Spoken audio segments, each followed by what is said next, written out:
2020 marks the 250th anniversary of the birth of Beethoven. Cities around the world will be celebrating his birthday. Beethoven is a truly global phenomenon, and each part of the world will be celebrating Beethoven in their own cultural way. Arguably, Beethoven is the most influential composer in the history of Western music. No one could outrun that long shadow of influence. His symphonies, his quartets, his piano sonatas exerted a huge pressure on composers as they wrote their own music. Why is this?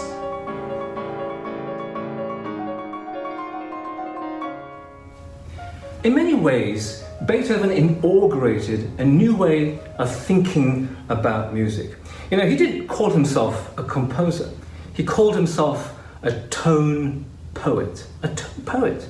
What does that mean? Well, it's a very romantic concept, really. It's about the idea that music has something poetic to say. In other words, music was no longer something that simply glorified the court or glorified God within a church, but intrinsically, music could make some kind of a statement. And this is particularly true of Beethoven's instrumental music.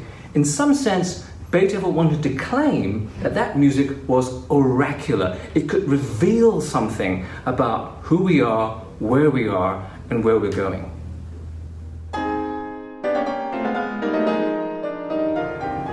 Beethoven had two very unusual items on his working desk where he would compose every day. The first is a very small bust of Lucius Junius Brutus. He was the first consul of the Roman Republic, and that bust of Brutus symbolized the heroic, particularly during the French Revolution. This was a figure who was principled, who was disciplined, who was stoic. And in many ways, Beethoven followed the ethics of this person, because his music is also heroic. It overcomes situations and adversities, including his own deafness, of course. And it is a music that is highly disciplined, that is violent, but in a way that is very controlled. And it is a music based on principle, the heroic Beethoven. The other item on his desk was something a little bit more mysterious. It was actually on a piece of paper, and it was a quotation from the Temple of Isis in Sais, which is in Egypt. And it says something like this: I am everything who was, who is, and who will be. No mortal man has lifted my veil.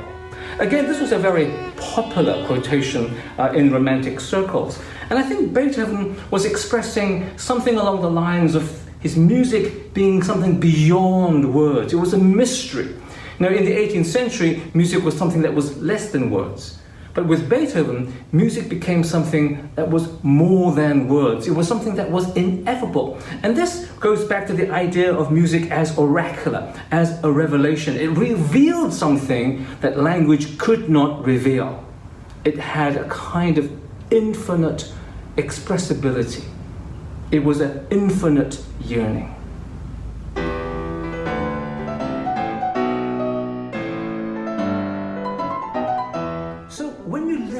To Beethoven, somehow you've got to believe in his music. You have to believe that this music is speaking to you, to your very depth. It's a kind of poeticizing or philosophizing of music, and it gets right inside you. In this sense, Beethoven made music very, very serious. This was a profound experience that he was giving to you, and you needed to understand it.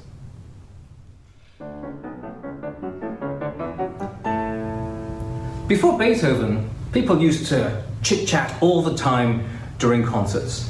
But after Beethoven, people became silent in concert halls, particularly when contemplating a Beethoven symphony.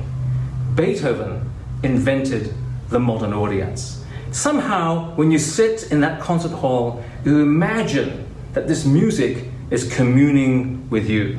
That is a Beethoven phenomenon.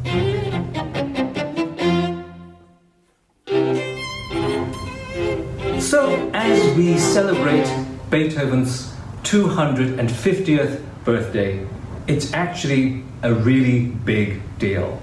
Because Beethoven did not only compose great music, he actually changed music.